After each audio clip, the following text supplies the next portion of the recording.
Hey y'all, Debbie here again. I am working on something today that I have never done before.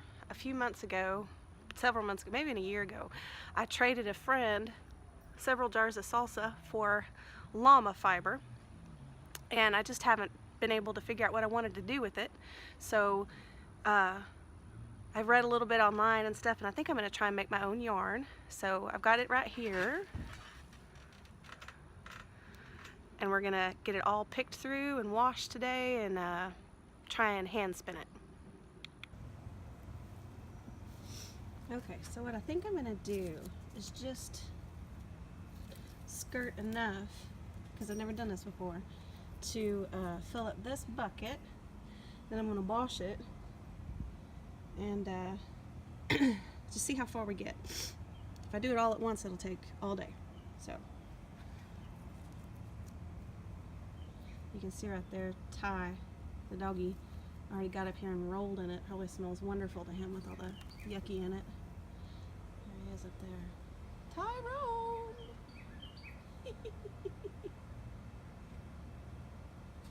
Silly dog. Okay. Alright, so I'm just going to pick through this.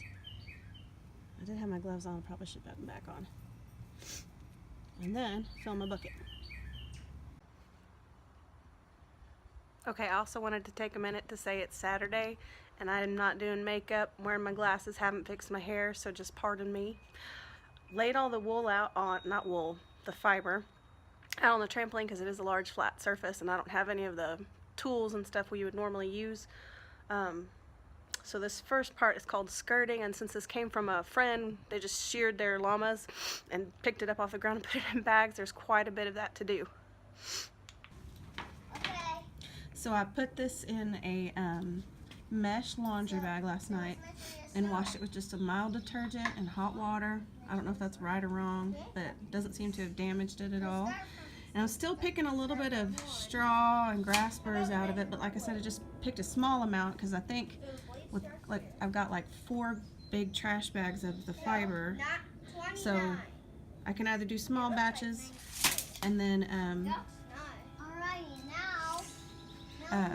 do them just kind of one batch at a time, or I have some ideas as to how to process the bigger batches, but I might have to do some building for that. So anyway, I'm carding it, so I've combed it through the carder and just kind of getting my fiber then, and then this is the really cool part, it's making yarn.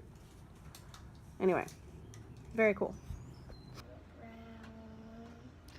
Hey y'all, it's day 2 and I have washed the fiber and started to card it. This is all a new experience, so I'm probably doing a lot of it wrong.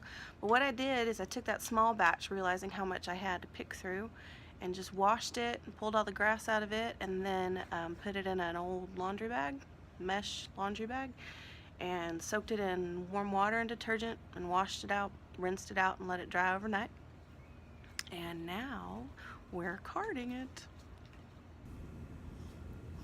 So after it's carded, it looks like this, and I bought really cheap supplies on Amazon. Hi. Oh wait, hold on. Say hi, Josie. You tell what we're doing. What are we doing? I'm hitting a picture of our out backyard, and we are making yarn on his llama fur. That's right. So there's a picture. I have a artistic company today. So we're carding this. This is what it looks like after it's carded. And just to experiment, I was using my spindle for the first time. I'm sure there's better ways to do this, but anyway, this is how it's going so far. And I had some ideas about dyeing it as well, so hopefully that will be where we're at next. Okay, so when you start using your spindle, you can be really inconsistent. And I think it's going to take lots of practice and finesse, but it has made me sort of consider a new hairstyle, maybe some dreads.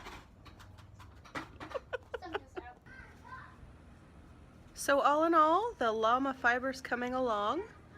Llama yarn.